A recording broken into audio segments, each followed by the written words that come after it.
Don't worry, 49ers fans. The 49ers assure you that they're not being cheap.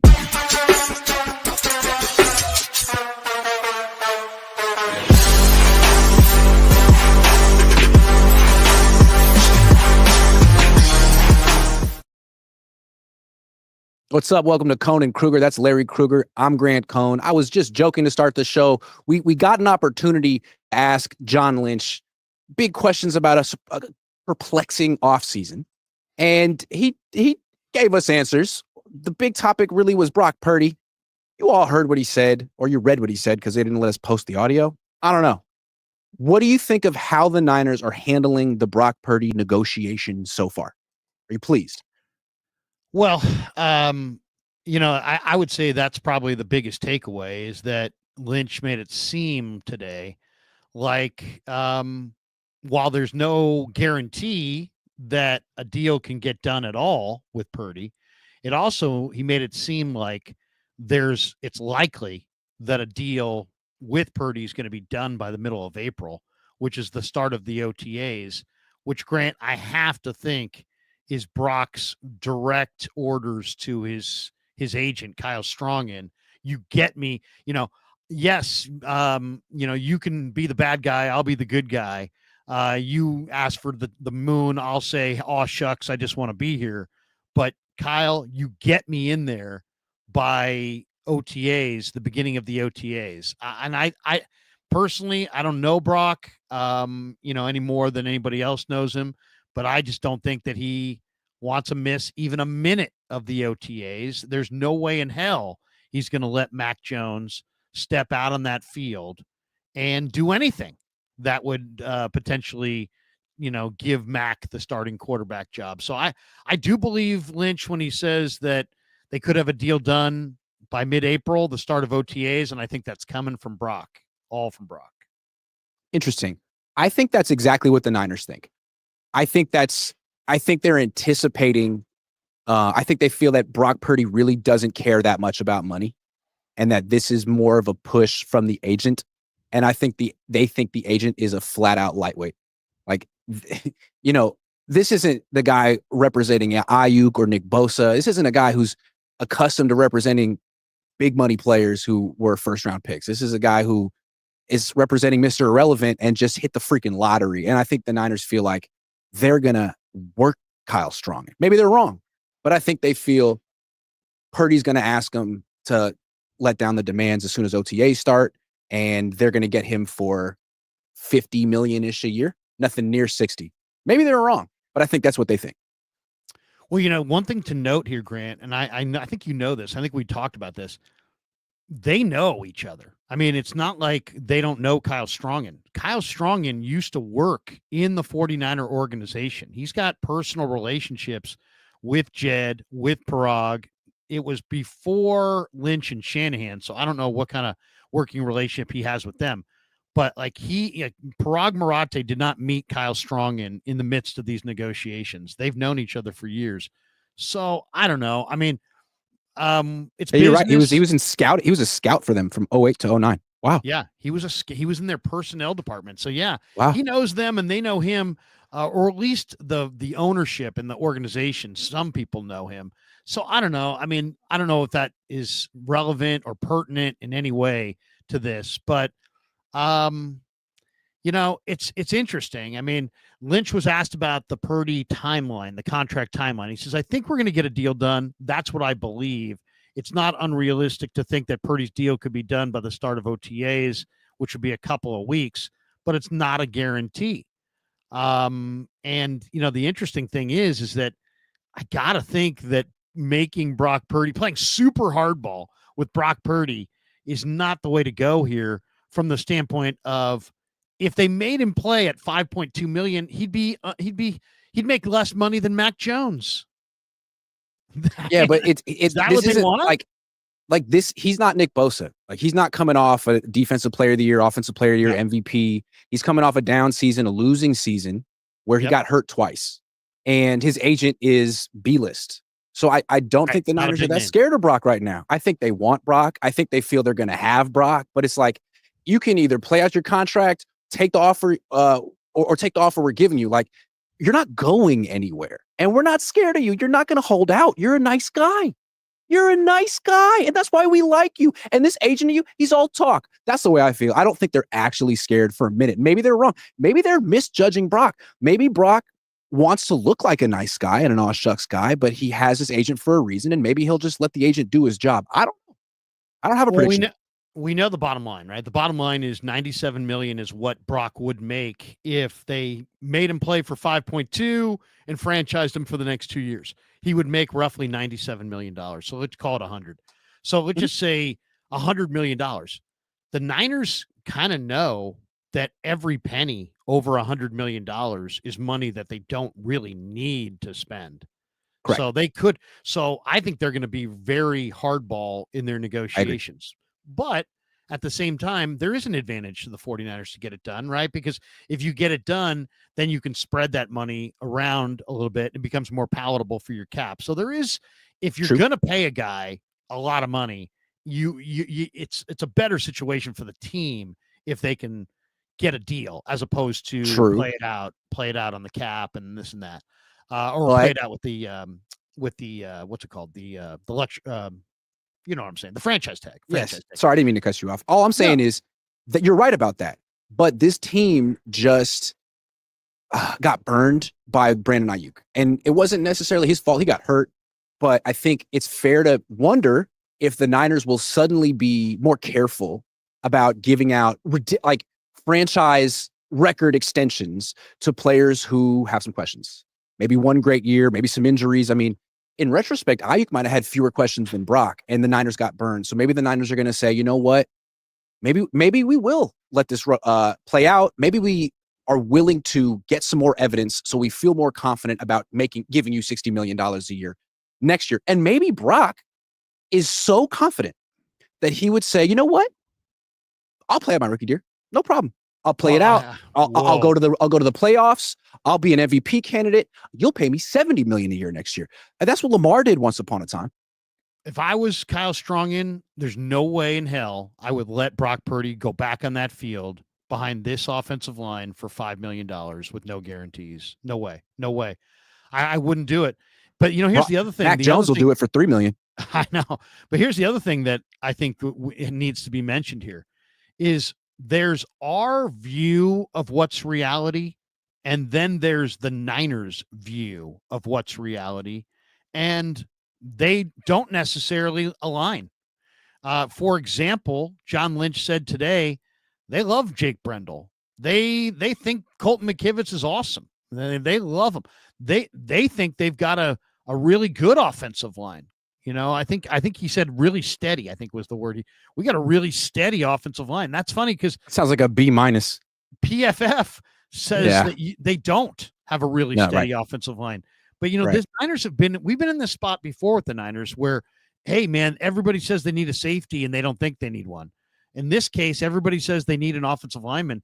I'll say this, all these people talking about Membu and Campbell, I would say think again. I mean, if the 49ers like Trent Williams, he's a Hall of Famer. They like Dom Pooney. He's their hand-picked right guard. They like their in-house candidates to replace their left guard, even to suggest that maybe some of their in-house candidates might be better or an upgrade on Aaron Banks. And they just told you that they like Brendel and they like McKivitz. So I would say there's no chance in hell they're going to draft an offensive lineman in the first round. They're going defensive tackle for sure. And I don't even know if they're going to take a guard in round 3 like they did last year because Burford, his contract, his base salary jumps to about $3.5 million this year. And what I think the theme of the offseason for the Niners is it doesn't seem like they're going to be paying people to do nothing this year. So $3.5 million, that's the difference between the Niners signing and not signing Joey Bosa, $3 million. So Burford, you're here, you're making it, you might play. Doesn't mean it's the right move, but I feel like that's the way the Niners are treating their roster this year. You got to earn your money. Point. Yeah, I mean, it's a good point, but it's also I guess my point was just that even though like your premise was, hey, Brock's coming off a down year. Well, if you're thinking that Brendel is just fine, then maybe you aren't in the camp that thinks that Brock's coming off a down year. If you think Jake Brendel is fine, then you might think that Brock Purdy was awesome this year. I mean, it's possible. If you're that It's possible. disconnected from PFF's reality on Brendel, That's true. then your connection on reality for any player could be totally not in line with what the fans think, see, or any of us, you know? Right. True. I just think that it's possible the Niners feel a little PTSD from Ayuk. And this Purdy, one way or another, he's going to end up being the highest paid player in franchise history. And I wonder if they feel like, yeah, would it be smart for us to give up, $60 million a year to Brock because that's the market? Because essentially that's what happened last. They didn't want to pay Ayuk. All their instincts said, don't pay Ayuk. But the market was the market. They ended up giving him $30 million a year, instantly regretted it. And now they really regret it. So one doesn't necessarily have to do with the other. I could just see how human beings get skittish. I want to ask you about Brock. He did these 2 podcasts recently. Really interesting. So I want to ask you about the 2 big news items from these podcasts. One, he said that the team last year was really tired. It was a big factor in the malaise in the down season. I mean, it's got to be a lot of truth to it. He's not a BS artist. What do you think of that? Well, I mean, okay, first of all, any reason for failing always comes across like weak sauce, right? Why did you not We didn't get it this? done. Yeah. Yeah, I mean, or just it could be us, Hey, Krug, how come you only had 300 people watching that video instead of 700? Well, you know what? I can say it was the time of day. It was Niners time of day. Yeah. And Kev had the wrong label, and this, and Grant was going on at the same time, but they're all just weak sauce excuses, right? And it's just like, hey, it is what it is. Don't make excuses. So on one hand, I don't like excuses. On the other hand, I think he's totally right. I think the Niners were a gassed, tired football team whose general manager is gassed and tired, whose head coach is beyond gassed and tired. Who looked like it was the end of the season on the first day. And real quick, I'm not trying to cut you off, but I want to linger on this point because it's so good. To me, when he's talking about fatigue, I don't even know if he knows it, but he's talking about mental fatigue more than maybe even physical fatigue. And you see it on Kyle's face. I think the whole team was lose Super Bowl like that? Yeah, I mean, they were totally gassed. As far as emotionally gassed from the year before. They didn't have a long enough break. Then they had the schedule from hell. Then they had a lot of tragedy.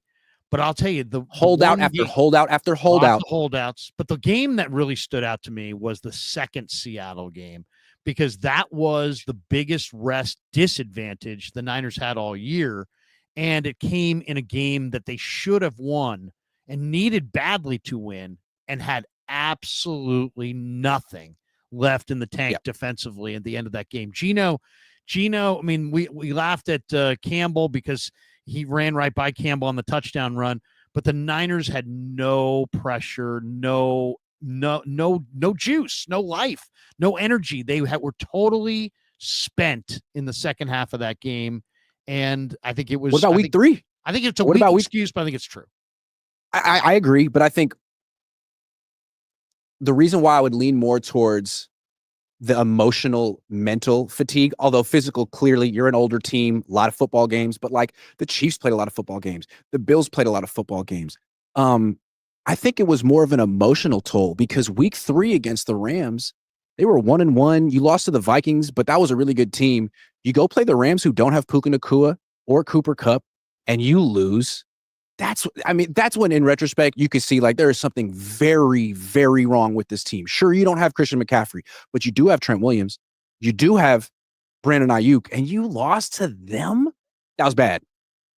I could see that, but my argument would be they missed 20 times in the first 3 rounds in between 17 and this year.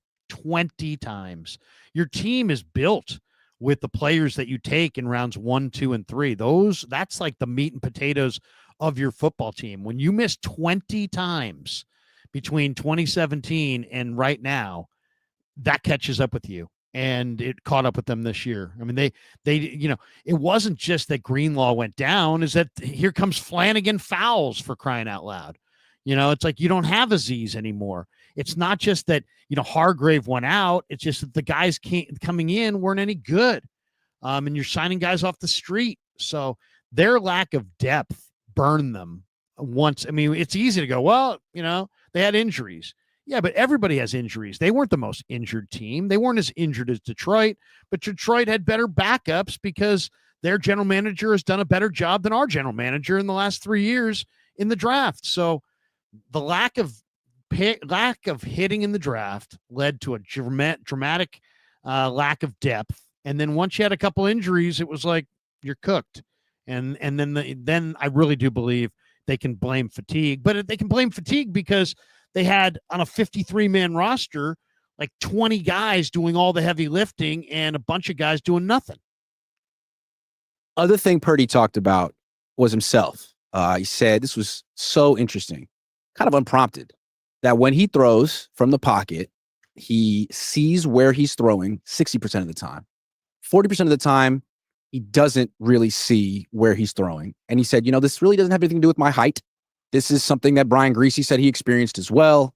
And it's just, life of being an NFL quarterback. And it shows why processing is so important and knowing like a theoretical sense of where players are supposed to be given coverages and what your offense is doing. What did you think of that admission?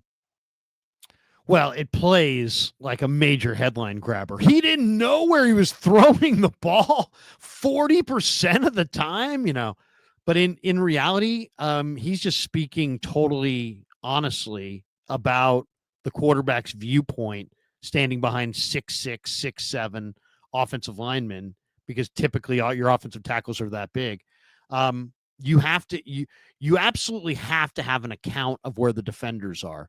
The fact that he made it a 60-40 thing where he doesn't see 40% of the time. That was interesting to me. That is interesting. And it's like the ratio. You would think that he would have a whole lot more turnovers, more interceptions than he even had. If 40% of the time the ball's coming out of your hands, you don't have an account for where the defenders are. I think what he means by that a visual confirmation.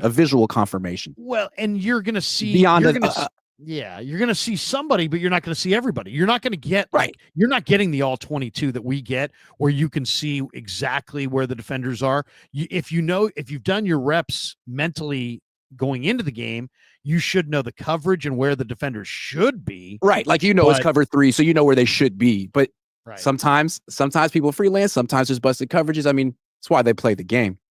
But he also made. I thought it was a really interesting. It was interesting, but the other point that he made to try to take the, deflate some of the reaction was, hey man, it's not about my stature only. It's about just this is the way it is playing quarterback in the NFL. Like every quarter, he made it seem like every quarterback.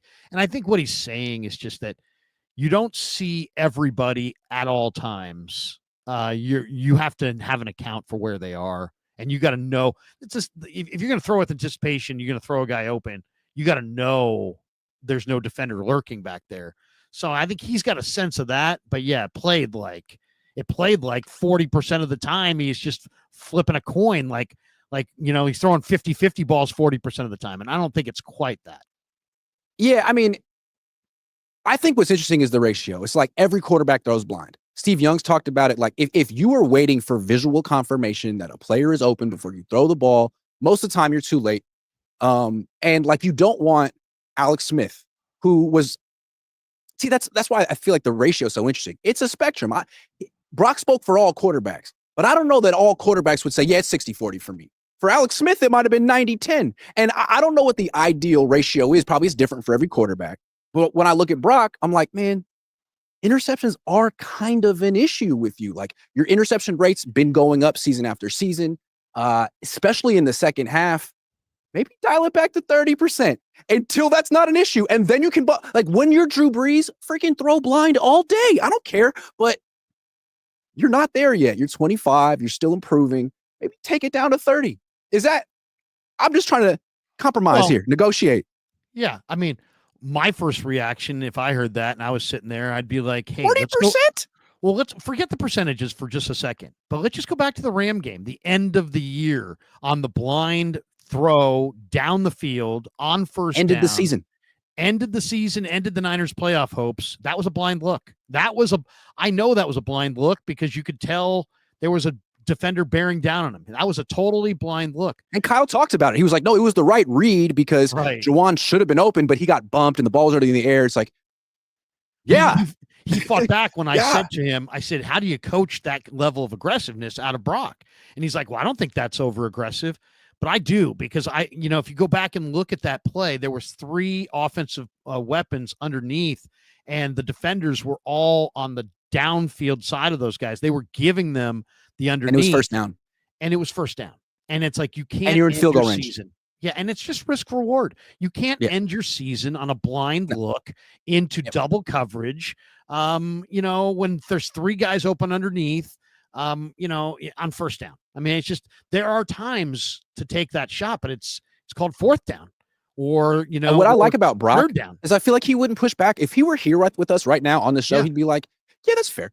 I like that about Brock so much. He takes accountability, and he's not like a super egomaniac. Like, yeah, that's fair. I could do better with that. Or he might maybe throw a little wrinkle in there. You know what? I wanted to go underneath, but I did see, something that we didn't know. But you're right, though, Grant. He would own it. He would own it. And he wouldn't be like, you guys are totally wrong, and I know ball, and you don't know ball, and I've been playing, and you're not. No, he wouldn't. He's not defensive. No, he's not defensive, because he's got a pretty good. He's got his arms around it. It's like a subject matter. He's got his arms all the way around, and he's got mental maturity, kind of like an Alex Smith or a Steve Young. Yeah. Well, these guys kind of know too, hey man, I'm going to pick my battles here, because some of these things you just can't win. And like, he's replacing Jimmy. And like, Jimmy was nice. Jimmy was cool. Jimmy was likable, but Jimmy wasn't serious like Brock. He didn't take accountability. He smiled off picks, and he didn't work like Brock from all accounts. So I think that's why the Niners like really want Brock to be the guy. I don't know if they want to pay him $60 million a year, but they clearly want to be in business with him long-term, whatever that number is. Greenlaw, though, didn't make the cut. Sorry, Dre. This was so interesting. I mean, clearly the Niners want people to think or know that they tried really hard to bring him back. It's just that they didn't. And they made him, I guess, I don't know what the initial offer was, but they wanted him to find out his market. He found out the market. They tried to bring him back, and he felt offended or something. I mean, what do you think of the way the Niners handled the whole Dre Greenlaw situation? Oh God, this one's so freaking frustrating in so many ways. I think, it's frustrating. Why? Because I think this guy means so much to the 49ers. And what I think, I mean, okay, so he kind of made it sound like they needed to move off of Greenlaw because of his health, that they're not really betting on him being healthy in 2025. But I get the feeling, Grant, that John and Kyle got on that bird to fly to Dallas, not to convince Dre to come back, but to save the fire that's burning in their locker room for letting the heart and soul of the team walk away with a low ball offer. And then you come back.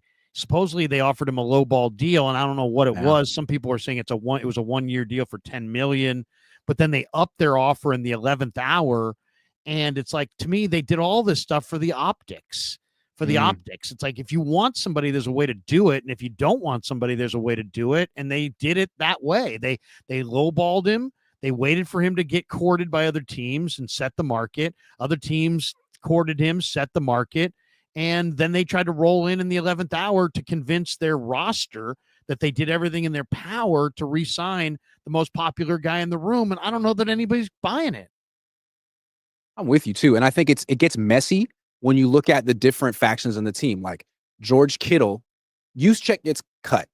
Kittle and his wife immediately go on social media and like, this is shocking. This is awful. I'm heartbroken. 4 days later, he's back. So, okay. You wanted to make, I don't know, maybe that's not the only reason that Juszczyk's back, but Kittle had a grievance. They solved it. Don't you think some players on the defense at least are upset that Dre Greenlaw isn't here? Like Bosa said he's his favorite teammate ever. Fred Warner's like his brother. I mean, you don't think Diamador Lenore cares? I think a lot of people on the team are probably like, oh, this guy's really good. And we spent money on a backup tight end and a fullback. Like Greenlaw is legitimately better than Juszczyk. I would think, maybe no one expressed it on social media, but maybe privately they feel this way. It's hard to say. I mean, I don't know exactly how the Niner players feel about I don't this, know. but it's bothersome to me that a player that's so valuable may have been, lowballed, and then they up their offer in the 11th hour when he's already decided that he wants to be a Denver Bronco. Now, Greenlaw, it sounded like, wanted to maybe move on and wanted a fresh start, but that might be because he had a bad taste in his mouth over their initial offer. His dad, I mean, in supposedly told him, 2023, before he popped his Achilles, it seemed like he wanted to be with the Niners long term, and they wanted him to be here long term. right? I mean, Robert Saleh, according to the reports, was adamant that he wanted Greenlaw to return. Yeah. And then there was also the nugget that supposedly Dre's dad said to him, "Hey, look, if you stay here, you're always going to be, Fred's going to be MJ, you're going to be Scottie Pippen. If you move to Denver, maybe you can be the MJ." And I don't know. I mean, I guess maybe that could Like that, Navarro that Bowman makes, didn't like playing next to Patrick Willis. Like they diminished Navarro Bowman somehow. I don't understand that. I mean, I respect Dre Greenlaw's dad, but what? It also kind of makes Dre look kind of like a selfish guy. And I don't like that's that. not that. I don't like that either. I don't like that either. That rubs me I don't the think he wrong left because way. of Fred Warner. I think he left because of Moolah. Yeah, I mean, and I don't know what their initial offer was, but this approach of we'll lowball you initially, and then we'll come in the 11th hour and we'll try to make it all right. That's It's weird. It is. It is. You lose weird. nine starters in an offseason. Yeah, and then according to Barrows, in Barrows' piece today, he said, according to league sources, the Niners' initial offer to Greenlaw fell well short of what he ultimately got. So, if you want somebody, you come strong with your first offer. You don't lowball and then let them go find offers elsewhere and then think that you're going to have some right of refusal and you're going to get the last decision. Yep. No, he's going to fall in love somewhere else with some, and let's be totally honest about this. What's he coming back to? A team that was horrible against the run, that has not one single defensive tackle that can keep anybody off of his legs. And you're talking about, he's probably got recruited by DJ Jones, who's going to have a big say in keeping Dre's legs free. And Denver's got a way better defense and way more upside than the Niner defense right now. Hell yeah. Why would you want to play in the Niners defense with all the expectations? Let me ask you this. If Fred Warner were an unrestricted free agent right now, do you think he'd want to sign here? I mean, I think we're an unrestricted free agent right now. Would he want to sign here? I don't think anybody necessarily would run to sign here right now. I mean, it has, and we'll decide on draft weekend. But right now, it has a lot of yesteryear feel to it. Like the Niners are a yesterday team, where Denver's a tomorrow team. And if I'm a free agent, I'd rather sign with a tomorrow team than a yesterday team. And there supposedly were 9 teams though vying for Greenlaw. So I mean, obviously there were a lot of teams out there that didn't feel like he was done. And it doesn't sound like the Niners, according to Lynch, are necessarily ready to hand D Winters. It wasn't like, oh, we got a guy sitting here right now in Winters that we know is going to be cheaper, better, No, they're not even going to give him the job. I mean, I think it's highly likely they may draft somebody higher than we think at linebacker and promote them over Winters, but we'll have to see. Yeah. Paul says, keep up the great work, fellas. Still freaking annoyed they brought back 44 because his friends and their wives were upset. Pathetic management. Well, allegedly. Brandon Ayuk not getting traded tomorrow unless someone makes the Niners an offer they can't refuse, which seems highly unlikely. All of a sudden, they really like Brandon Ayuk as a player, and they're very enthusiastic and encouraged about his future with the team. Boy, isn't that a coincidence? What do you think of the Brandon Ayuk news? Well, this one is interesting as hell because Chase Sr. asked him at the Combine literally a month ago, hey, what do you think of the Ayuk rumors? And he easily, right then and there, could have been like, hey, man, he could have said then what he said today. But he didn't say then what he said today. He could have said then, hey, you know what? He's tracking well with his rehab progress. He's working really hard. I fully expect him to be part of our team moving forward. But he didn't say any of that. Now, back in February in Indy, he did this long speech about how they need to come correct with their finances. And the positive part of this is we need to get younger and healthier. And so it sounded to me like he thought he had a possibility of moving Ayuk, and that evaporated for whatever reason, probably because of their ask, but maybe because of the knee.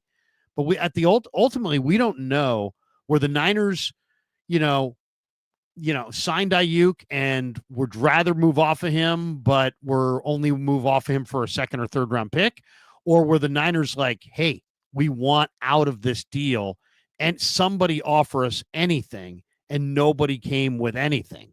And that part we don't know. But now today, he's tracking well, he's working hard, and we fully expect to be part of our team. And we could have said this a month ago, but we didn't. But we were never shopping him. I think they totally shopped him, and because of his price tag and probably what they're asking for, other teams were like, "Go fly a kite." That would be my guess. Yeah. And they're still going to pay him $22.8 million tomorrow. Lynch totally declined any kind of, to state any kind of timetable grant for his return, saying we're pleased with his progress, but that doesn't mean anything. Is he out half the year? I think he's probably going to be out till Thanksgiving. He signed through 2028. He's coming off a year where he had no touchdowns. So we'll see. We'll see. But Lynch said they have no regrets about signing him to the 4-year, $120 million contract. You know what that means? They have tons of regrets. Yeah. They have so many regrets. I think with Brandon Ayuk, I think they feel that he's a good player. That's why they signed him. Excellent player. Will he be as good when he comes back off this knee injury? Who knows?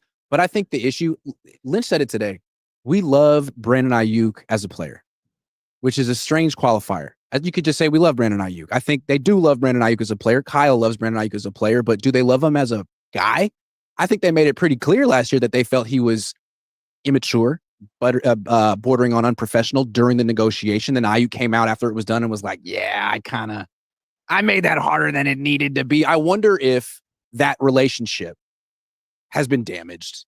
If both sides said things that they can't take back. It seemed like it was much messier than the Nick Bosa negotiation, which was just Nick saying, this is my number, call me when you want to give it to me, and then just being radio silent. Ayuk and the Niners seemed like they went back and forth, and I don't know. I just don't feel like they ever got over that. There never was a lot of warmth. You know what I mean? No. Even the day that, he dapped up Lynch in the signing room and signed in front of a, video scoreboard that had his picture, even that seemed a little frosty. Considering, this was the marriage of the player and the team for years to come, with multiple millions, that you would have thought it would have been like a big kumbaya, and it felt a little frosty. And then after that point, weeks after that point, we have the whole, hey, man, I'm wearing red shorts. No, take your red shorts off and put on black shorts because we are wearing black shorts. I don't want to wear do you want to be on this team or not? Yeah. So that whole thing happened, week 4, week whatever? Yeah, so something like that. Yeah. So, I mean, that was after that. So I don't know. I think that the Niners would have liked to have moved Ayuk if they could have found a team that was willing to play ball with them. And it doesn't sound like that team was out there. I guess only reason I'm surprised is because they talked about it. He kind of referenced it so concretely in February. It seems to me that if it was even possible, Grant, that it was going to get to this point where he was back, that maybe the Niners should have chosen their words a little bit more, like, we love the guy. It seemed they didn't say anything like he's coming. Yeah, I mean, it wasn't like you really all the stuff they said about Juszczyk today. All the stuff they said about Juszczyk today. Well, he's a core member of our leadership. I mean, what Kyle Shanahan does schematically is completely dependent on the floor. They said all this stuff with Ayuk. It's like, yeah, we like the player. I don't know. It just seems like he'd be in that camp with like almost Dre Greenlaw and Talanoa Hufanga, guys who aren't really in with the in crowd. And I don't know if you remember a couple of weeks ago, Juszczyk was interviewed about why the Niners still have a chance. And he's like, we have a lot of great players on this team. And he listed all of them except for him. He listed Jawan Jennings and not Brandon Ayuk.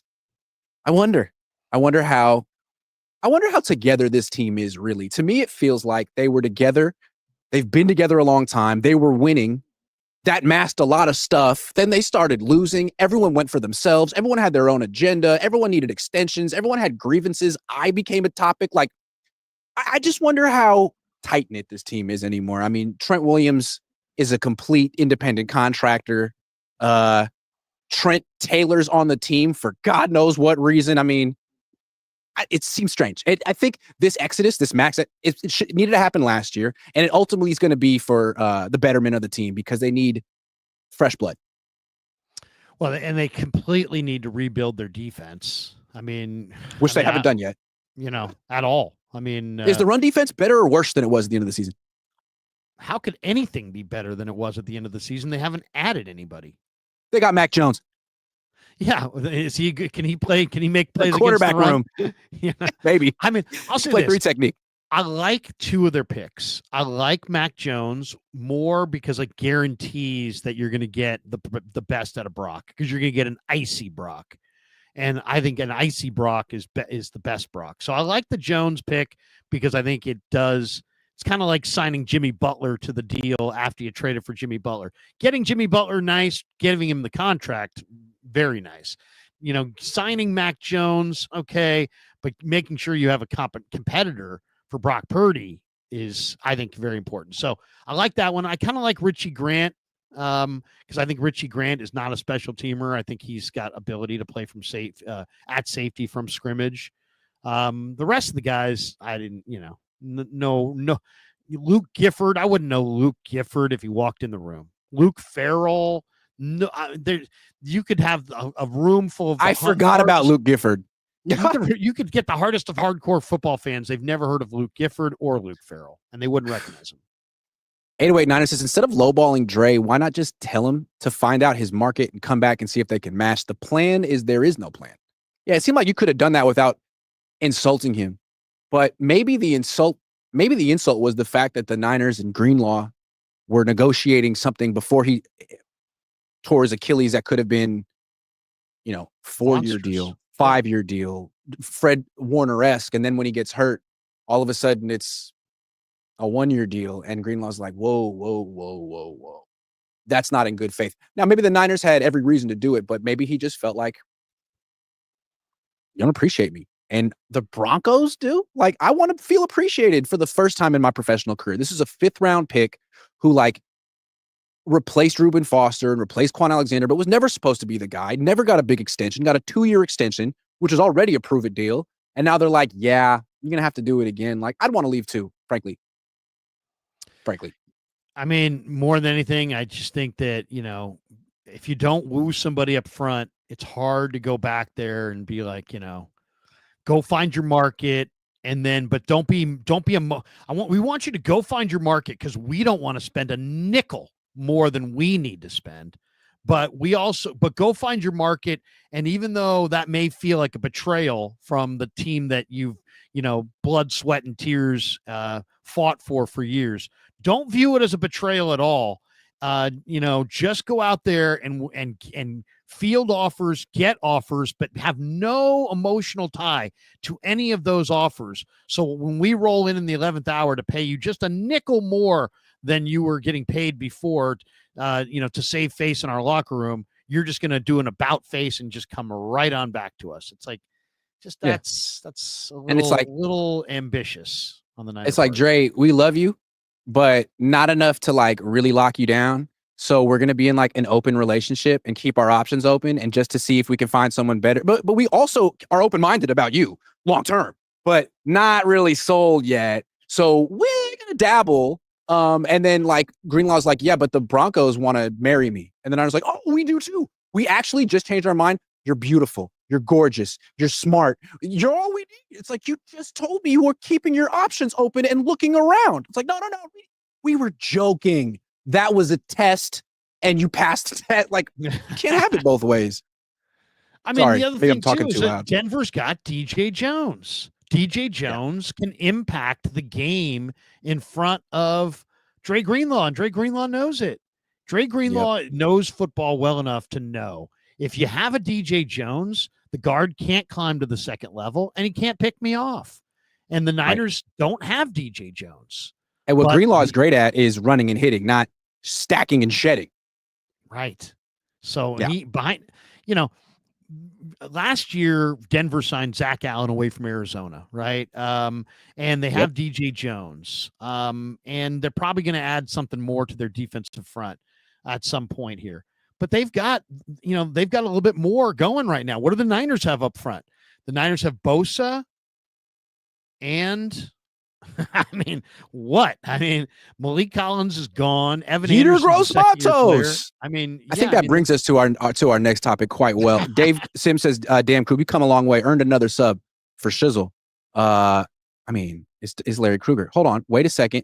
This is so clumsy. Okay, what I want to ask you is, so we've seen the moves, we've heard the explanation. We know they have 11 draft picks. Will the 49ers be good in 2025? What do you think?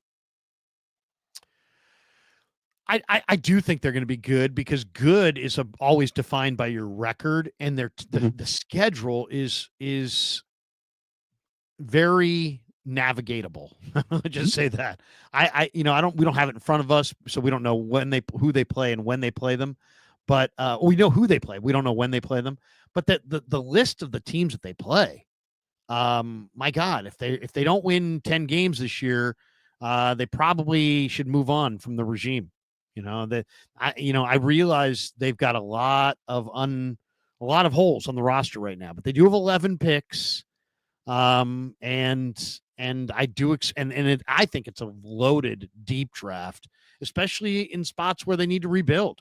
The Niners need to take 3 defensive tackles, but there's like 25 of them in this draft. So they might be able to, and they need at least a couple defensive ends and, linebacker. There's some great depth at some of these positions. So, it would take, let's just say this.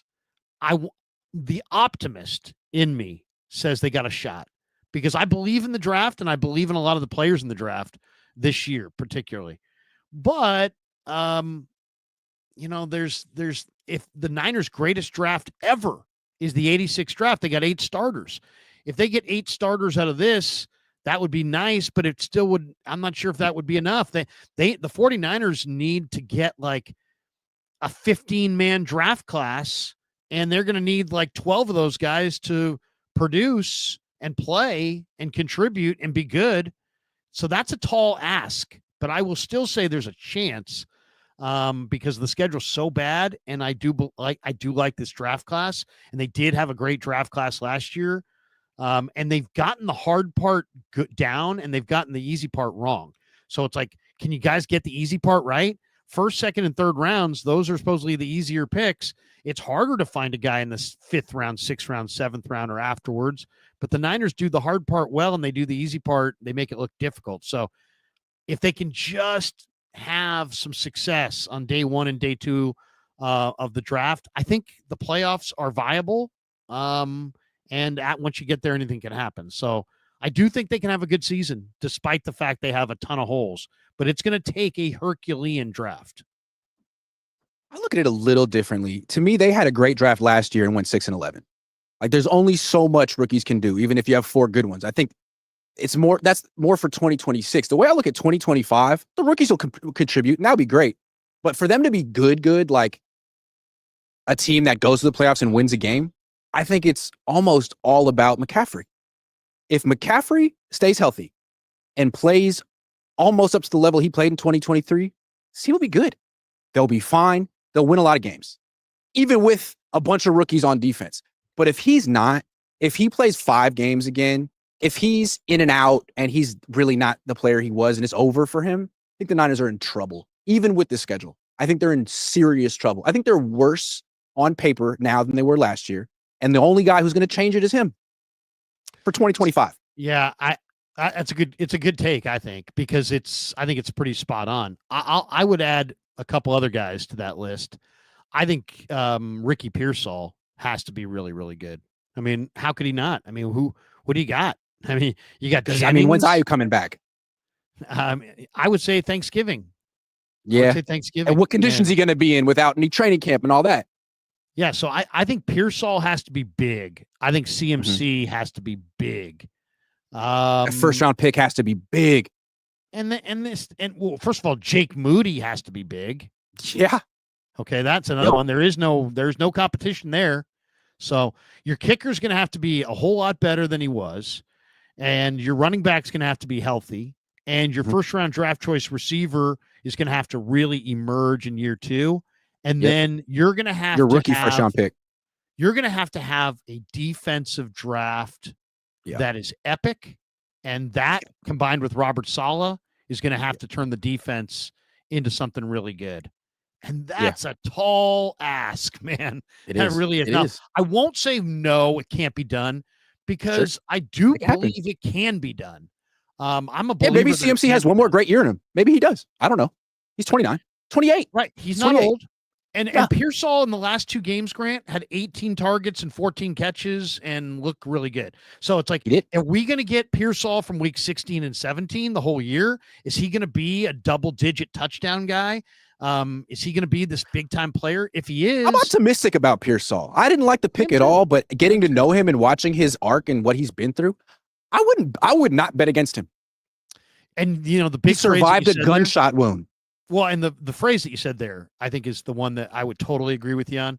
Getting to know him. Now, you and I we're not pretending we're buddies with all the guys on the team. We're not, but we do go in there and do talk to these guys, and you do get a feel for them. And I totally am with you on this one. Yeah. This guy's persona and the way he handled both his failure early. I mean, first of all, the gunshot, the failure, and then the success at the end, he was the same guy all the way through. Not like, oh, I'm riding high, I'm riding down. No, same guy all the way through, and also like really, really high standards for himself. Like, it's easy to recognize guys who have that.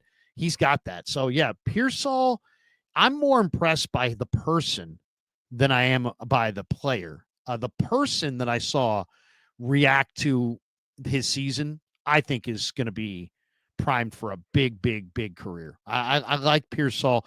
I don't know that he's ever going to be the number 1 receiver on the team or anything, but I think it's going to be one of those situations where it's 3rd and 5. Everybody in the whole joint knows it's Purdy to Pearsall, and yet Purdy's going to find Pearsall. He strikes me as one of these guys who, like, well, he had this near-death experience that none of us can relate to. So you think of him, he's like 24, he's an athlete, he's a first-round pick. He doesn't have any perspective. He's probably it's all about himself. Like, no, he has more perspective than everyone else, and he's so nice. And in the locker room, he'd be like, "Hi, Larry. Hi, Grant." It's like, "Hi, Ricky. How you doing?" I mean, I think I relentlessly trashed the pick. Not him personally, but like, I wouldn't have made this pick. I don't like this pick. I'm skeptical. He didn't take any of that personally. I really like him. I'm looking forward to covering him. He's a pro. Yeah, no doubt. He is a pro. No doubt. One more. Hugo says, give BA a chance. He's a dog. When's the call in? I'll do one this week. I promise. I will. And I will give BA a chance. He's been through hell. Okay.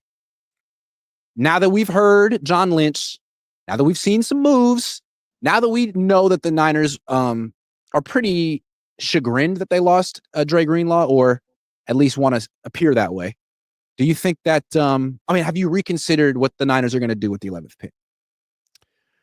Yeah, because, there was a report today, Nicholas McGee on Niners Nation said that the Niners tried to get EJ Speed, who's the Colts linebacker.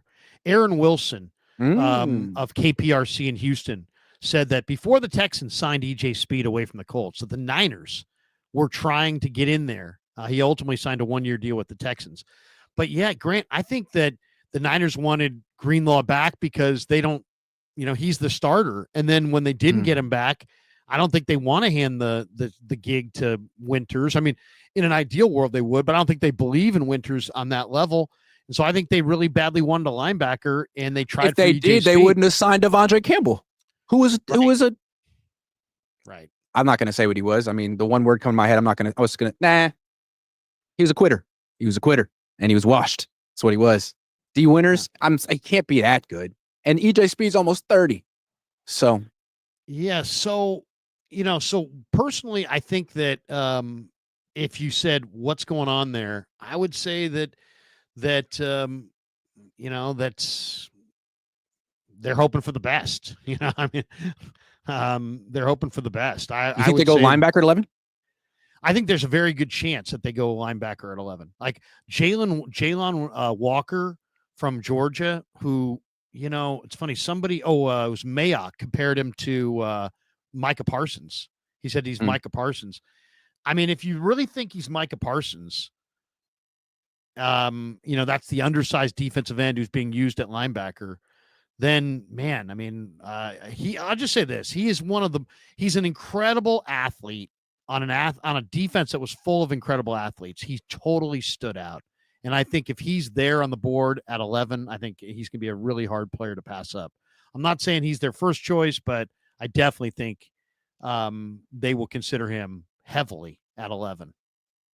I agree. And I like him a lot. I like the idea of him being able to play two positions that the Niners need. I think I'm starting to I change my mind every day, but today I think I like his teammate more, Mykel Williams. Let me make the case for Mykel. Mm-hmm. He's not the athlete that Jalen Walker is, but he is legitimately phenomenal against the run, which is something the Niners need. And as an edge rusher, I think he has a ton of power. And I think if you have two edge rushers in Bosa and Mykel Williams, two super powerful edge rushers, two guys who can also kick inside when you want, you're going to have a pretty good pass rush. I like Mykel Williams. Well, I mean, the guy looks awesome. I mean, there's just no question about it. He looks the part. I mean, he really looks good. I mean, he could be the first guy off the bus. You know what I mean? He looks really good. And he is of the edge players. To me, he looks like he's got the best upside potential. And he's the best run defender of the edge players. But he wasn't healthy last year. Nope. And so last year's film might have not given us the best indication. I think the guy's a pretty good player, but he wasn't healthy last year completely. But if you see him, I mean, you're talking about 6'5", 270 and just ripped. Length and power and strength. I mean, he looks the way you want an NFL defensive end to look. But I kind of like Jalen Walker more. Him too. They're different, obviously. They both rush the passer. Walker can play linebacker. Mykel Williams is much more of your standard defensive end. But who can kick inside a little bit, actually. Almost like Yetur Gross-Matos. Yeah. Exactly. Yeah. But he wasn't healthy last year. I like that he played through it. 34.5-inch arms, by the way, from Mykel Williams. Balky'd be all over that. Yeah, he would just be like, give me that. He's a lot like Trayvon Walker, who's a good player. Not number one pick, good player, but good player. Right. I think that's a good call. Trayvon, he is. He's kind of big. He's a little bit stiffer like that, but he's a bigger guy. If the Niners like bigger defensive ends in the wide nine, he'd be a good edge setter. My only thing is when you watched him, he seemed like the kind of guy that should dominate more than he did. I agree with you. My only thing with that is I feel like you see that a lot with Georgia defensive linemen. It's like, wait, so you're this 5-star blue chip dude and you had 4 sacks last year? Like, why? It's like, yeah, but all the Georgia D linemen kind of do that. Then they go to the NFL and most of them are good except for Robert Beal. Sorry, Robert. You got to know. You got to know. I mean, like, if you look at the bust list over the last, 5-10 drafts, you're going to find a lot of guys from really big time programs.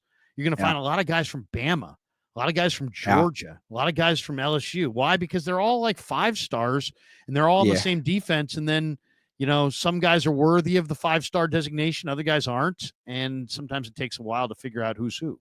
Rolando McClain, Reuben Fall. I mean, that's the thing with linebackers, off-ball linebackers from Alabama. It's like, dude, you play behind 4 first-round picks on the D line. You've never had to take on a block in your life. All you have to do is just hit stick people. It's not going to be like that in the NFL. And do you even play coverage? I don't know. It's like Robert Beal. Robert Beal's 6'5". He's 260. He's ripped. He's terrible. He runs sub 4.5. He gets nothing done. He's the worst player on the team.